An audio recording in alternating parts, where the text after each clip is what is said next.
No, Joseph has already given the lecture. I don't know what I am exactly doing here, but anyway, I try to repeat. Yes, my Richard Ellman lectures are entitled Confessions of a Young Novelist.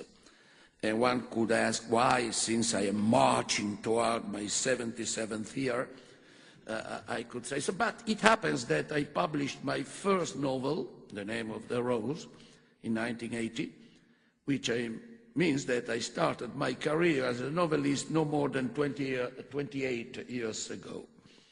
Thus, I consider myself a very young and certainly promising novelist who has published until now only 5 novels, and many, many more will publish in the next 50 years. This work in progress is still unaccomplished, otherwise it wouldn't be in progress, but I hope to have collected enough experiences to deliver a short talk about the way I write. According to the spirit of the Ellman lectures, I shall obviously speak of my writings as a novelist, not as an essayist, even though I consider my academic activity as the primary one, and as a novelist I am only an amateur or a university professor who has found a nice way to spend his weekends and to make sometimes these weekends to last 7 days, which is not so bad. As a matter of fact, I began to write novels during my childhood, but I began by writing the title, usually inspired to the adventure books of that time, The Pirates of the Caribbean or The Phantom Ship, and immediately after I made all the illustrations. Then I commenced the first chapter, but since I tried to imitate the real books and I wrote in block capital letters, after a few pages I felt exhausted and I stopped. So each of my works was an unfinished masterpiece like Schubert's. At 16, I obviously started to write poems like everybody else. I do not remember whether it was the need for poetry and the contemporary discovery of Chopin that caused the flowering of my first platonic and unconfessed love, or vice versa. The mixture was a disaster, as it happens to everybody. But once I have written, even though under the form of a paradox uttered by one of my fictional characters, that there are 2 kinds of poets. The good ones who burn their poems at the age of 18, and the bad ones who keep writing poetry for the rest of their life. Until the age of 58, I didn't feel frustrated, as it happens to many scholars, by the fact that I didn't perform a so-called creative writing. I felt totally fulfilled being a philosopher and a semiotician. As a matter of fact, I now realize that I was satisfying my passion for narrative in 3 different ways. First of all, by a constant performance of oral narrativity, telling stories to my children, so that I felt paralyzed when they grew up and shifted from fairy tales to rock music. Secondly, by playing with literary parodies and pastiche of various types, a period documented by my misreadings written between the end of the 50s and the beginning of the 60s. And thirdly, by making a narrative out of every critical essay.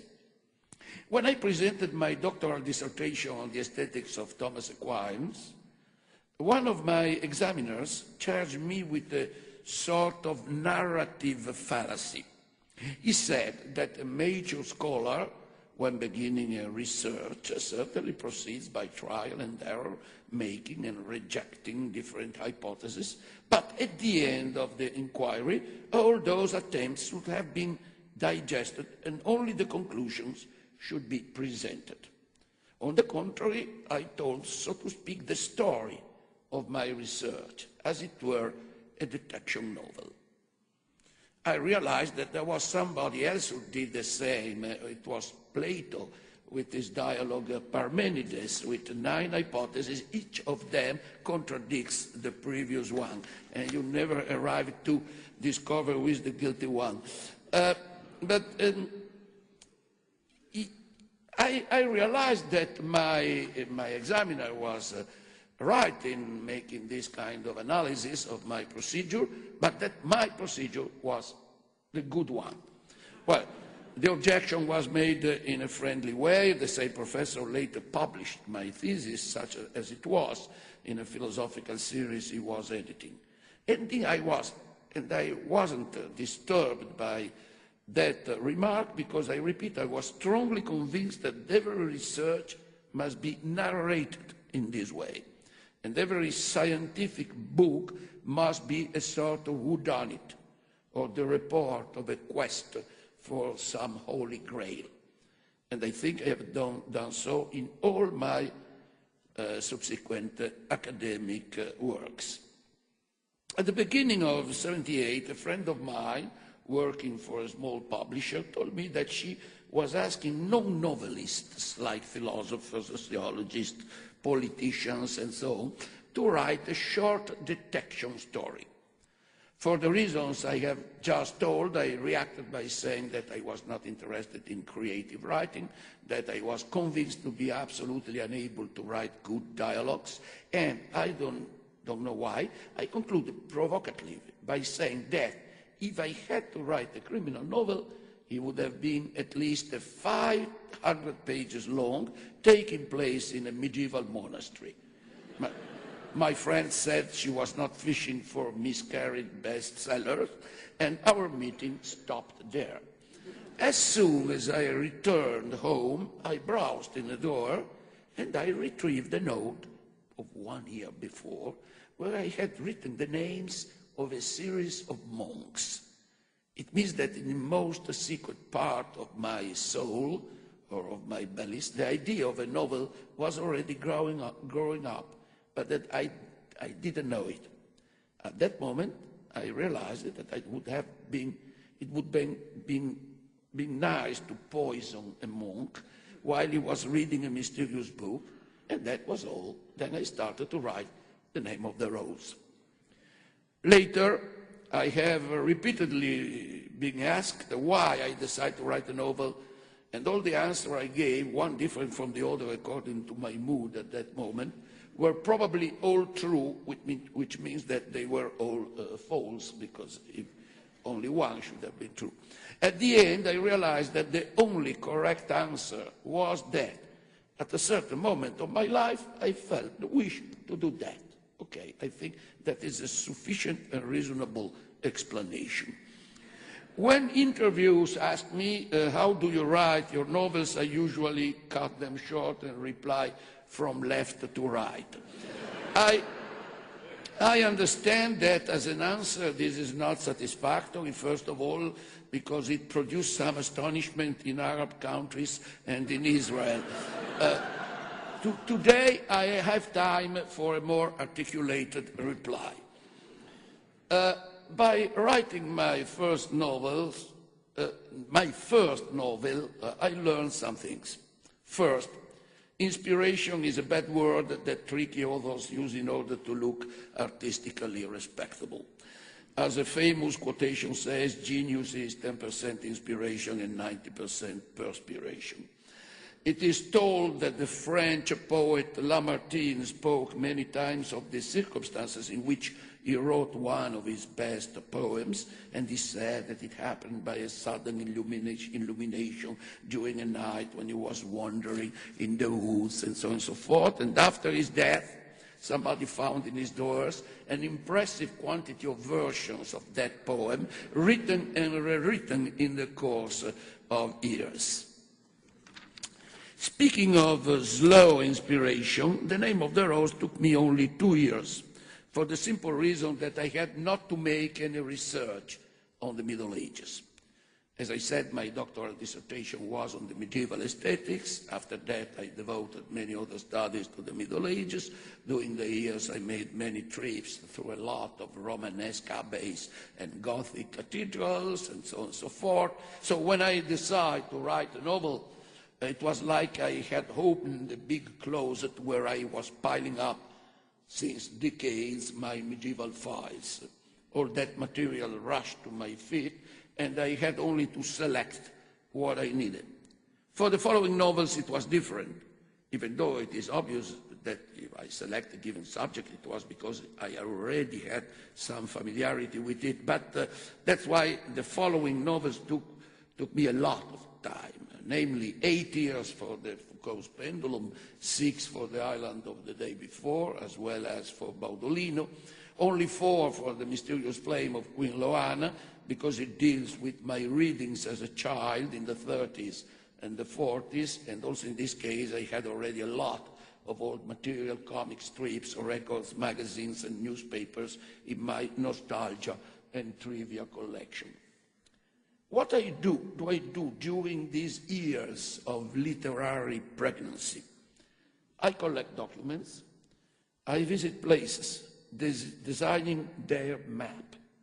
I outline the section of the buildings, or, as in the case of The Island of the Day Before, the structure of the ship. I sketch the faces of the characters, so that for The Name of the Rose I had the portraits of all the monks I had to mention. I spent those years in a sort of enchanted castle, or if you prefer, in an autistic situation. Nobody knows what I am doing, not even the members of my family. I give the impression of doing a lot of different things, but I am always capturing ideas, images, words for my story.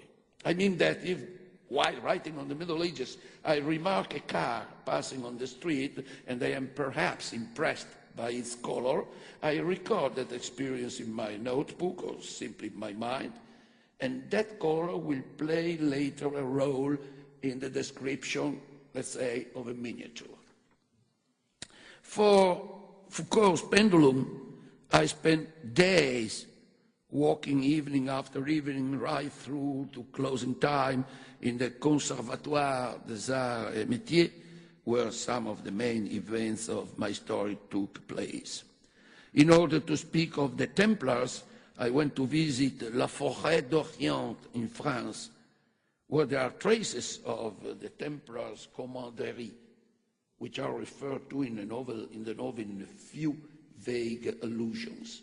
To describe Casaubon's night walk through Paris, from the Conservatoire to Plage de Vosges, and then to the Tour Eiffel, I spent various nights between 2 a.m. and 3 a.m. walking, dictating into a pocket tape recorder everything I could see, so as not to get the street names and intersections wrong. For The Islands of the Day Before, nature, I went to the South Seas, to the precise geographical location where the book is set, to see the color of the sea, the sky, the fishes, and the corals. And I was obliged 20 years ago to cut my beard, because otherwise the mask for seeing the corals couldn't adhere to my face, which doesn't mean that the time that I cut again my beard, I am preparing another marine story. Simply, it will be every 20 years. The next time will be in 2028.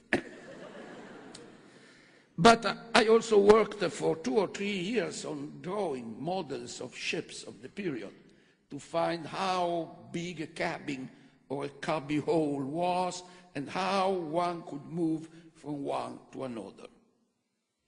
After the publication of The Name of the Rose, the first movie director who proposed to me to make a film out of it was Marco Ferreri. He told me, "Your book seems just conceived for a movie script, since the dialogues last exactly what they should." At the beginning, I didn't understand why. Then I realized that before writing, I drew hundreds of labyrinths and plans of the Abbey, so that I knew how long it would take two characters to go in conversation from one place to another. Thus, the format of my world dictated the length of the dialogues. I learned, thus, that a novel is not just a linguistic phenomenon. A novel, like every other kind of narrative, uses words which in poetry are so difficult to translate because what also counts there is their sound, uses words to convey the narrated facts. While in poetry it is the choice of words that determines the content, in narrative it's the opposite. It's the universe the author has built up, as well as the events that happen in it, that dictate rhythm, style, and even verbal choices. In narrative holds the Latin norm rem tene verba sequentur, stick to the subject and the words will follow. While in poetry we should change it as sticks to the words and the subject will follow. Narrative is first of all a cosmological affair. That's why novelists are so much in common with God. To narrate, to narrate something, you start as a sort of demiurge who creates a world, and this world has to be as precise as possible so that you can move around it with total confidence. I follow this norm to such an extent that, for instance, when in Foucault's Pendulum I say that the two publishing houses of Manuzio and Garamond are in two different but adjoining buildings, between which a passage had been opened, I spent a long time drawing several plans and working out how that passage looked like and whether there had to be some steps to compensate the difference of level. In the novel, I simply mention once some steps. The reader takes them without paying too much attention, I believe. But for me, they were crucial. And without designing them, I would have been unable to go on with my story. I have been told that the great movie director, Luchino Visconti, if in one of his movies, two characters had to talk about a box full of jewels, even though the box was never opened, he wanted real jewels to be there. Otherwise, the actors wouldn't have performed with conviction. The readers of the Pendulum, so, are not supposed to know exactly the plan of the two publishing house offices. I mean that if the structure of the world as the background word to set events and character of the story is fundamental for the writer, frequently it must remain imprecise for the reader. In The Name of the Rose, on the contrary, there is at the opening of the book a plan of the abbey. And this is in some way a bookish reference to many detection novels that display the plan of the guilty vicarage, as well as a sort of ironic mark of realism to pretend to prove that the abbey really existed. But I also wanted my readers to realize clearly what happened to my characters when they were moving through the monastery. After the publication of The Island of the Day Before, my German publisher, they are always very pussy Germans, you know, my dear, asked me if it was not worthwhile included with the novel a plan of the ship. And I said, no. Notice that I did have this plan. I spent a lot of time to design it carefully, exactly as I did with the plan of the abbey for The Name of the Rose. But for the island, I want the reader to remain confused, as well as the hero, who is unable to find his way in the labyrinth of that ship and frequently explores it after generous alcoholic libations. Thus, I needed to bamboozle my readers' ideas while having my own ones very clear, so to write always referring to spaces that were calculated down to the last millimeter. Another frequently asked question is, which rough idea or detailed plan in your mind do you start writing? It was only after my third novel that I fully realized that all my previous novels stemmed from a seminal idea that was little more than an image. I wrote in the reflections of the name of the rose that I started because I wanted to poison a monk. In fact, I didn't want to poison any monk, and indeed I have never done so. I mean, neither monks nor secular people, but I was struck by the image of a monk poisoned while reading a book. Perhaps I was remembering the experience I had at the age of 16 when visiting a Benedictine monastery, Santa Scholastica at Subiaco. I walked among medieval cloisters and I went into a dark library where, open on a lectern, I found the Acta Sanctorum, and there I learned that there was not only one blessed Umberto, as I had been led to believe, with a feast day on March 4, but also a Saint Umberto, a bishop, whose feast was celebrating on September 6, and who had converted a lion in the forest. I told that to my parents, and after that moment, I had no more feast, neither on the 4th nor on the 6th, because they mixed up everything. Okay. Probably while I was living through that folio volume open vertically in front of me in deep silence amidst beams of light entering through the stained windows, I felt something like a thrill. More than 40 years later, that thrill emerged from the unconscious where it was imprisoned. That was the seminal image. The rest came bit by bit in order to make sense of that image, and it came on its own, gradually, as I rummaged through 25 years old filing cards on the Middle Ages, which had been filled out for complete different purposes. With Foucault's pendulum, things were more complicated. After having written The Name of the Rose, I had the impression to have put in my first and maybe last novel everything that even indirectly I could say about myself. Was there anything else that was truly my own that I could narrate? While mentally mumbling this way, two images came into my mind.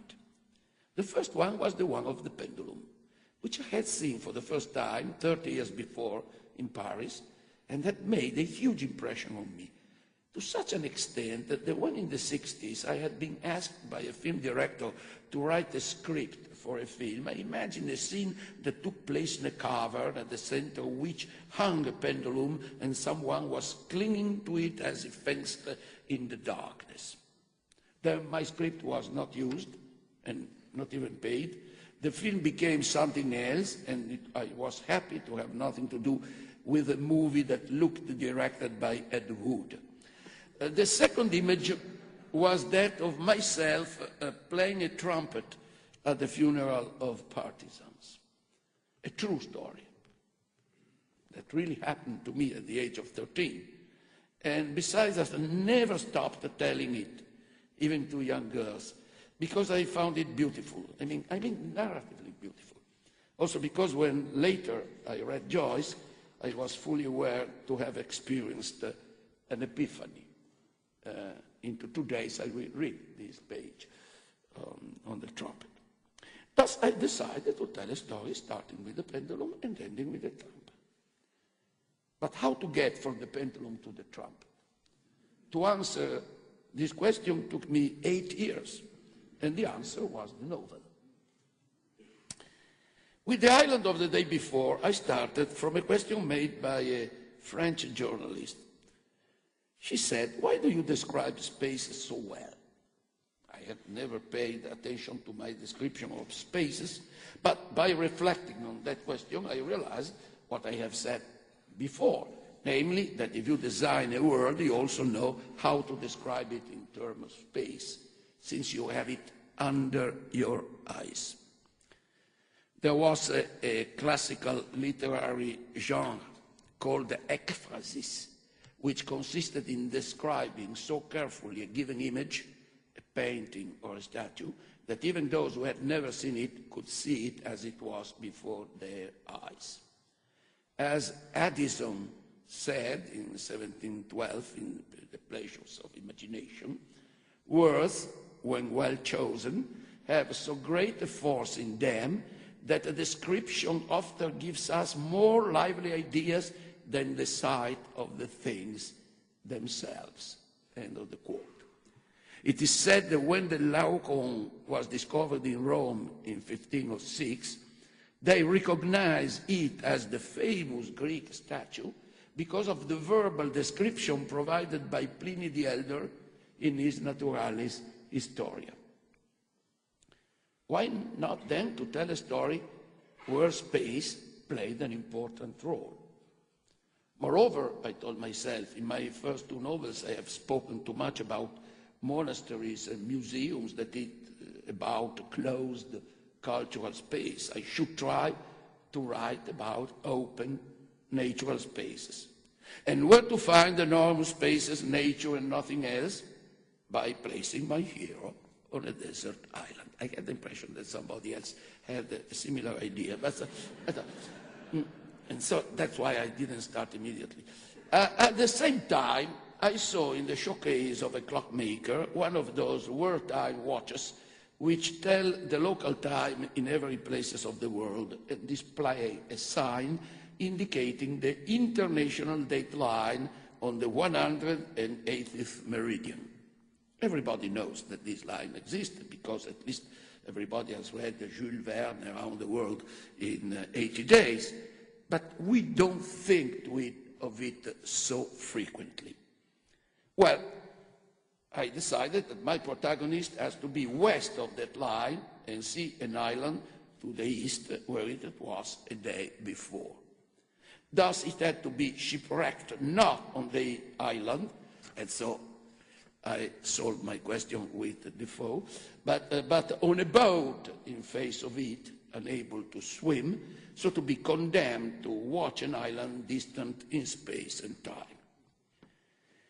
Since my clock that I immediately bought showed at this fated point the Aleutian Island, I didn't know why to place someone there to do something.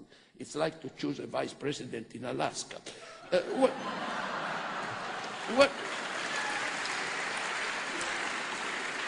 Which is a good anchorage, but in any case, where was my hero? Shipwrecked on an oil rig platform? Since when I am writing about a place I must be there, the idea of going to such cold places didn't fascinate me at all. As I continued, however, to lift through the Atlas, I discovered that the line also passed through the Fijian archipelago, this happy land that gives to the United States bottles and bottles of mineral water costing the double of all the mineral water of the same flavor. I don't know why you buy mineral water in the Fijian island when you have... the Southern Pacific Islands were very Stevensonian. Many of these lands were discovered in the 17th century. I knew pretty well the Baroque culture. It was the time of the Three Musketeers and of Richelieu. Great. I had only to start, and then the novel could walk on its own feet. Once the narrative world has been designed, I repeat, the words will follow, and they will be those that world requires. For this reason, the style in The Name of the Rose is that of a medieval chronicler, precise, naive, flat, when necessary. An humble 14th century monk doesn't write like Joyce, not remember things like Proust. Not only, but since I assume to transcribe from a 19th century translation of a medieval text, the stylistic model was only indirectly the Latin of the, was not only indirectly the Latin of the chronicles of the time, but directly the style of their modern translators. In Foucault's pendulum, a plurality of languages had to come into play. Aliés, educated and archaizing language, ardenti, pseudo-Danuncian and fascist, the disenchanted and ironical literary language of Belbow's secret files, really postmodern in its hysterical use of literary quotations, Garamont's kitsch style, and the bawdy dialogues of the three editors during their irresponsible fantasies, mixing learned reference with sophomoric puns. What Maria Corti defined as a lips of register, let's say from high to low brow, did not depend on a simple stylistic choice, but were determined by the nature of the world in which the events took place. For the island of the day before, it was the cultural period that determined not just the style, but the very structure of the constant dialogue between narrator and character, while the reader is continually appealed to as a witness and an accomplice in that conflict. This sort of meta-narrative choice was due to the fact that my characters were supposed to talk in a Baroque way, though I myself couldn't. So then I had to have a narrator which at times gets irritated by the verbal excesses of his characters. At times it is their victim. And at times it tempers these excesses by apologizing with the reader. Up to now, I have said that one starts with the seminal idea and the construction of the narrative world determines the style. My fourth experience in fiction, Baudolino, in a way seems to contradict these two principles. As for the seminal idea, for at least 2 years I had many, that is known.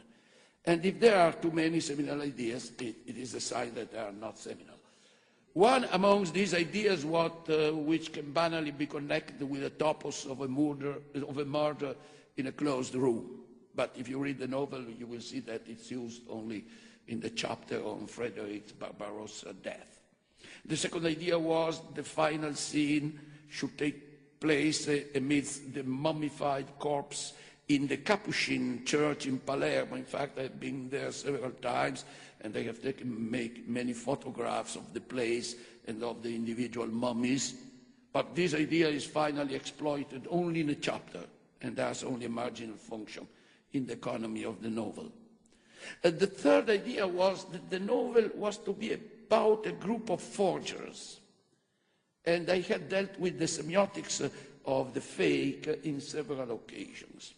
Then I remember that one of the most successful fakes in Western history was the letter of Prester John, telling of a remote blessed land full of precious stones and amazing monsters.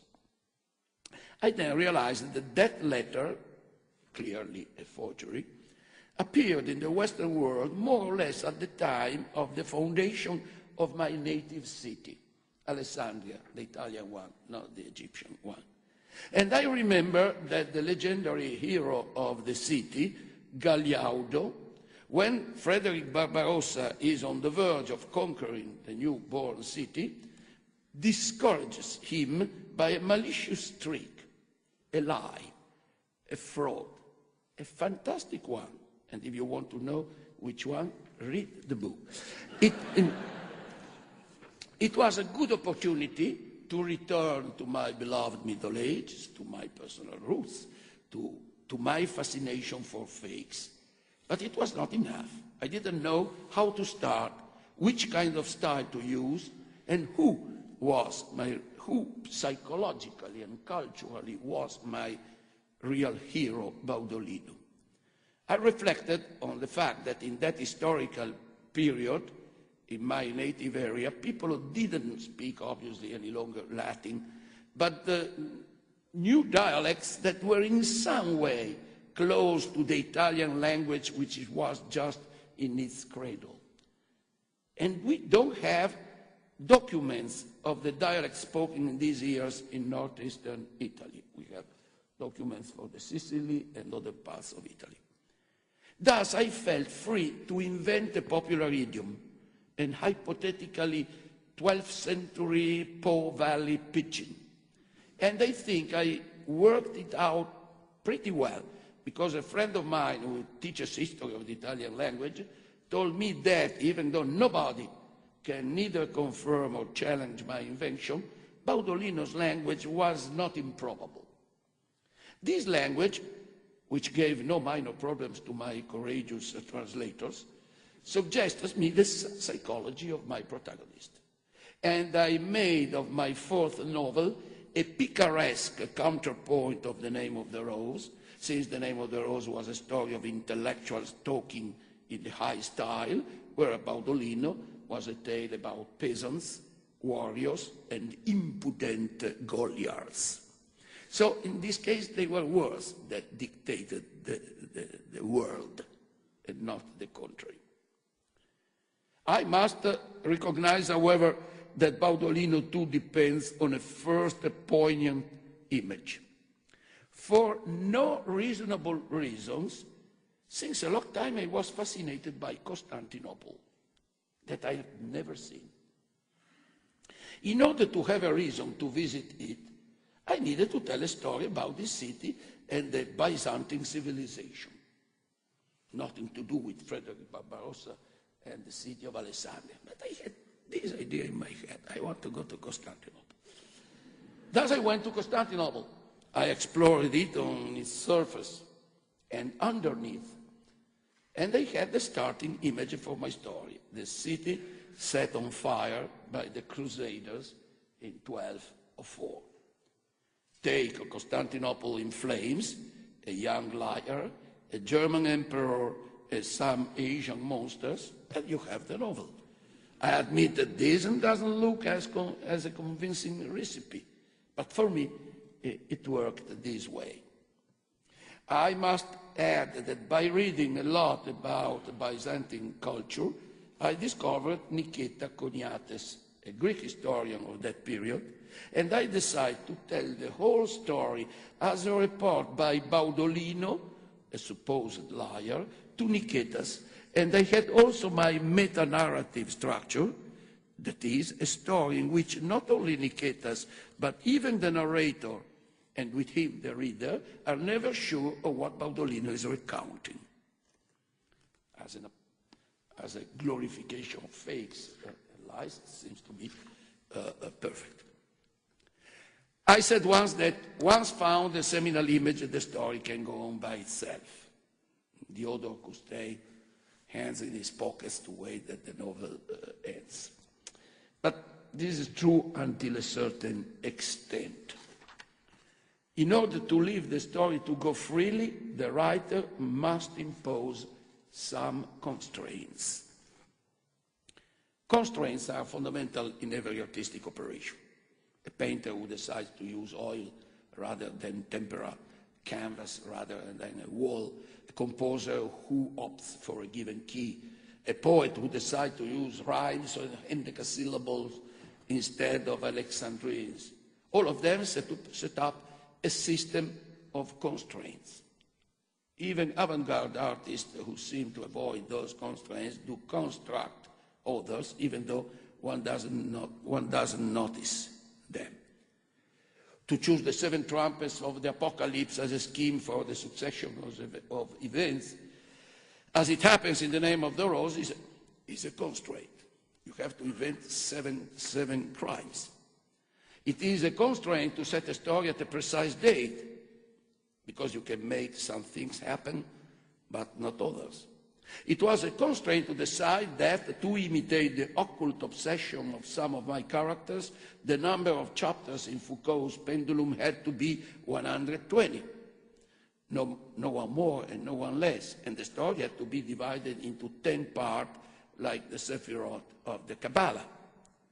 Besides, one of the constraints of the Pendulum was that the characters had to have lived the student protest in 1968.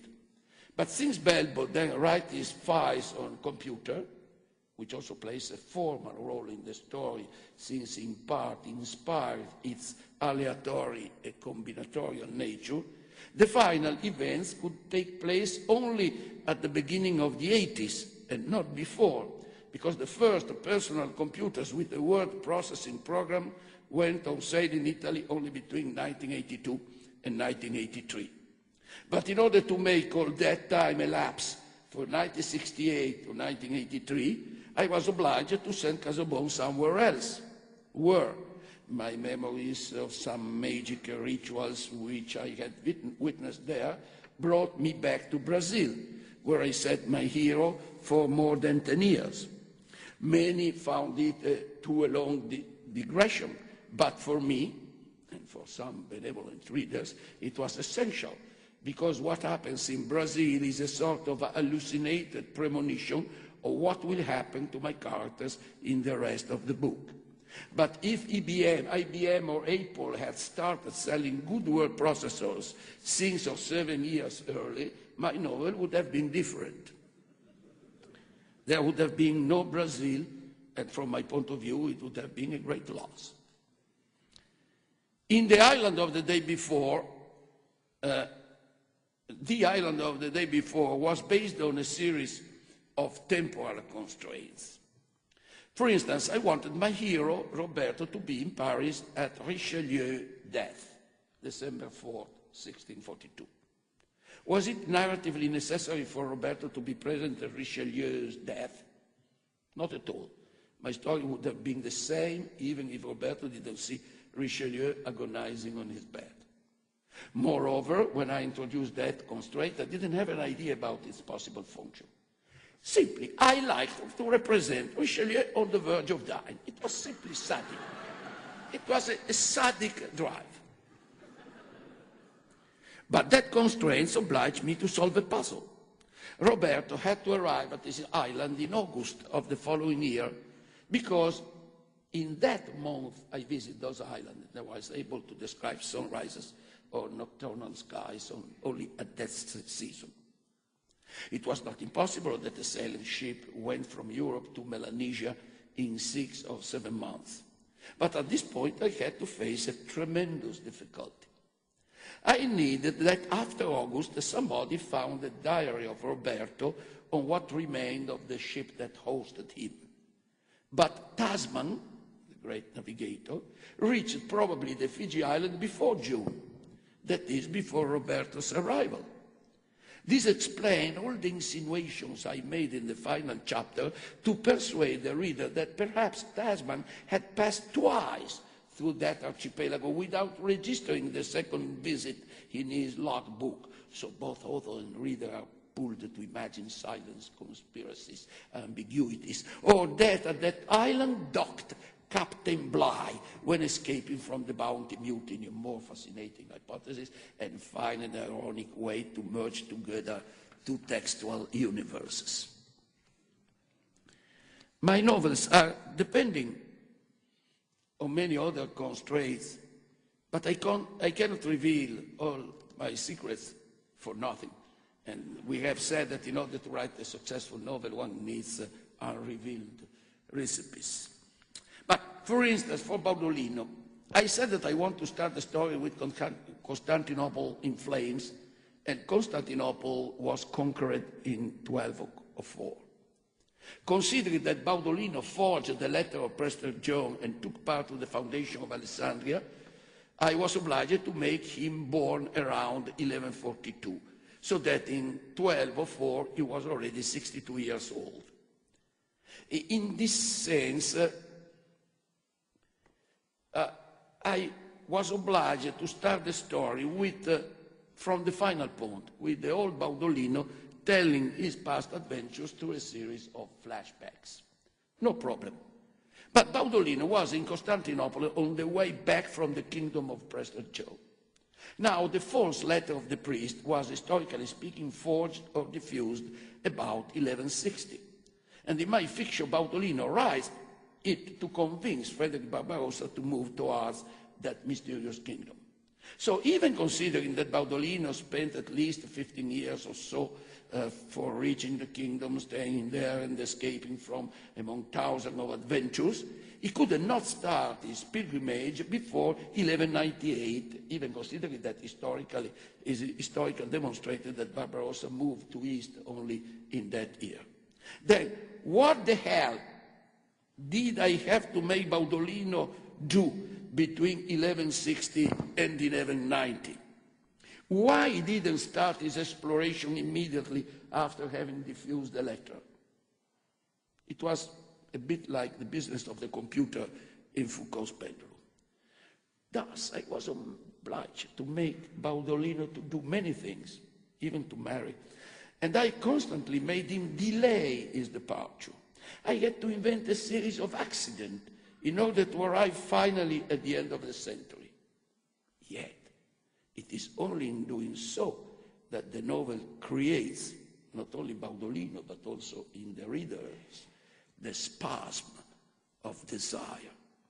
Baudolino wants the kingdom, but constantly has to postpone his search. Thus, Prester Jones' kingdom grows in Baudolino longing, and in the reader's eyes, I hope, once more, the advantage of the constraints. My listeners have probably understood that in writing I always took into account the reaction and the collaboration of my reader, a problem with which I will deal better in the course of my next lecture. I do not belong to that gang of bad writers who say that they write only for themselves. The only thing that writers write for themselves is the shopping list that helps one to remember what to buy and then can be thrown away. All the rest, including the laundry list, is a message addressed to somebody else. All the rest is not a monologue, it is a dialogue. Now, some critics have found instantiated in my novels a typical postmodern feature, namely double coding.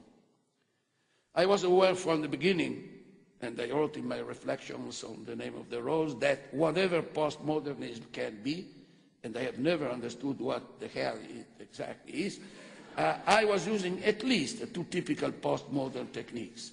One is intertextual irony, that is direct quotations from other famous texts or more or less transparent references to them. And the second is meta-narrative, that is a reflection that the text carries out on its own nature when the author speaks directly to the reader. Double coding is at the same time a case of intertextual irony and of implicit meta-narrative appeal. The expression was coined by Charles Jenks apropos of postmodern architecture, who, he said, speaks on at least two levels at once, to other architects and the concerned minority who care about specifically architectural meanings, and to the public at large, or the local inhabitants, who care about other issues concerned with comfort, traditional building, and the way of life. To make a single example of double coding in a novel, let me mention The Name of the Rose, that begins by telling how the author came across an ancient medieval manuscript. It's a blatant case of intertextual irony, since the topos, the literary commonplace of the rediscovered manuscript, is of venerable antiquity.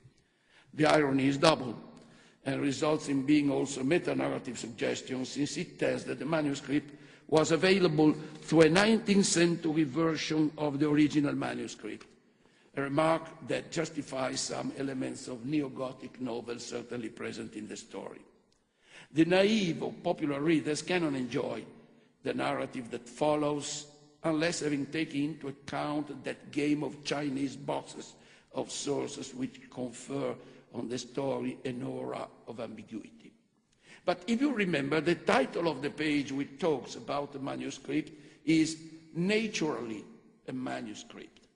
That naturally should have a particular effect on the sophisticated reader, who cannot ignore that they are by now dealing with a literary topos, and that the author shows his anxiety of influence, since, at least for Italian readers, the reference is intended to be to the greatest novelist of Italian 19th century, Alessandro Manzoni, who begins his Promessi Sposi, the betrothed, quoting as a source a 7th century manuscript.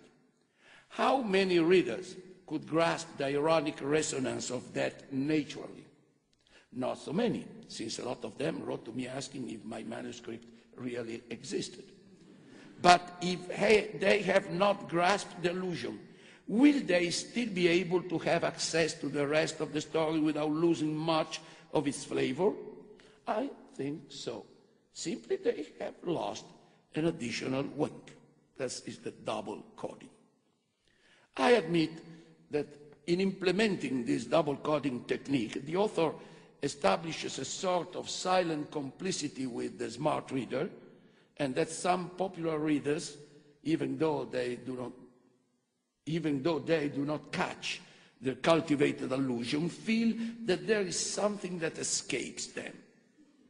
I think that literature has not the sole purpose of entertaining and console people, but also the function of provoking and pulling people to read twice, and might be more, the same text in order to understand it better. Thus, I think that double coding is not an aristocratic tic, but also a form of respecting the brightness and the goodwill of the reader. But here we are opening a new chapter, the chapter concerning the relationship between an author, a text, and the readers, and this will be the topic of my next lecture.